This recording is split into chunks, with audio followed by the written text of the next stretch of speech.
Se você investe em renda variável, você com certeza já ouviu falar nos fundos de investimento imobiliário.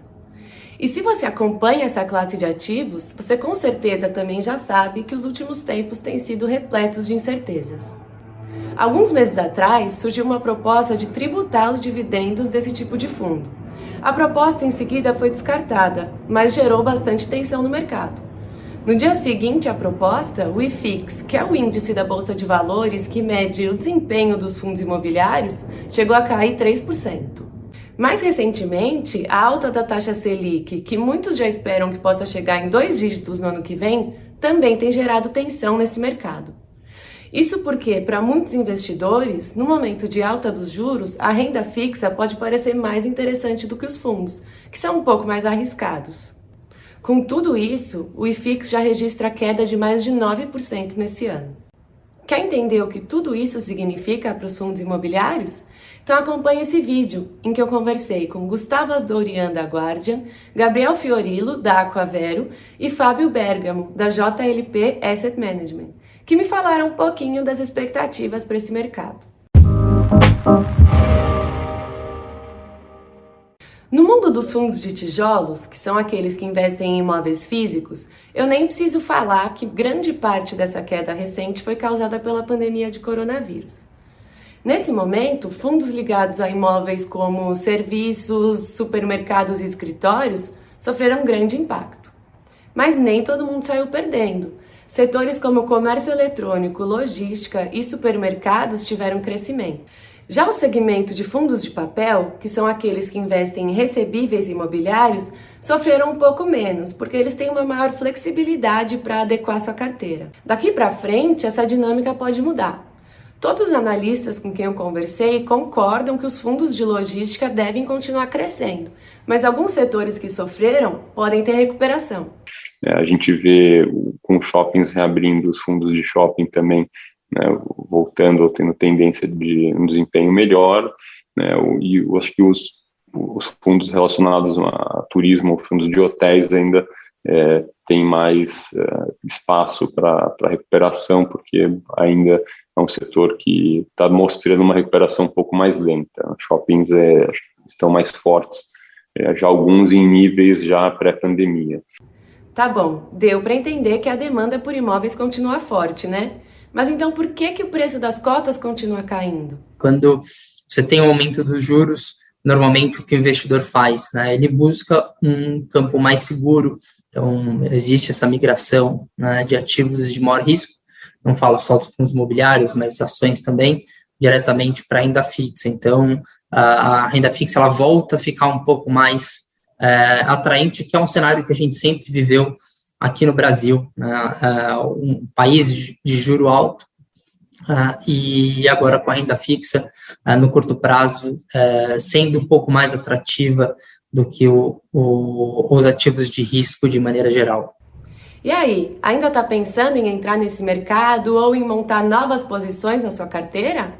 Gustavo acredita que seja o momento certo. O que a gente vê é uma oportunidade, né, de compra, de montar a posição, que apesar de que o ano que vem ele possa ser um ano desafiador por volatilidade devido a eleições, a curva de juros já abriu bastante, já precifica, né, bastante risco, muito mais do que a gente observava no início do ano. Com a queda dos preços das cotas, pode ser o momento de pagar barato para entrar em novos fundos. Mas em qual tipo de fundo investir? O fundo de logística, ele ainda é bem interessante, porque a demanda, os fundamentos na economia real estão bons, então assim que a parte macro permitir, as cotas vão voltar a se apreciar e ao mesmo tempo ele é um setor defensivo, dado esses bons fundamentos para os próximos meses, então mesmo que o ano que vem possa ser conturbado por eleições, ele é interessante por ser defensivo, ou seja, muita busca pelos espaços, significa que os aluguéis não tendem a cair, não vai ter pressão para baixo nos dividendos. Mas o maior potencial de ganho de capital a gente vê aqui nos fundos de tijolo de maneira geral. Então, cito fundo de shopping, fundo de laje corporativa, fundo de galpão logístico, que estão realmente muito baratos comparado realmente com o seu valor justo. Então, acho que o investidor ele tem que ponderar duas coisas, né? Se o foco dele tende a ser maior no dividendo mensal, ele tende a ir um pouco mais para fundo de papel. E aí, quando eu falo isso, né, você não tem que olhar só o dividendo de cada ativo, você tem que olhar qual que é a carteira, como é que está o risco desse crédito, diversificação do fundo. E se o investidor ele busca realmente um ganho de capital nos próximos anos, ele tem que estar olhando para fundo de tijolo. Como em todo investimento, é fundamental diversificar as alocações para evitar riscos e aumentar as oportunidades de ganhos. Uma forma de fazer isso pode ser por meio dos fundos do exterior. Quando você olha para fora, e aí vou falar aqui dos Estados Unidos, primeiro, que é o principal mercado, é um universo gigantesco. É um mercado de 1,5 a 2 trilhões de dólares, né? É um mercado com uma altíssima penetração.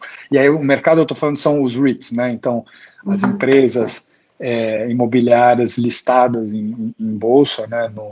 No Estados Unidos é um mercado muito grande, com muita liquidez, com uma penetração enorme no mercado de varejo e investidores institucionais.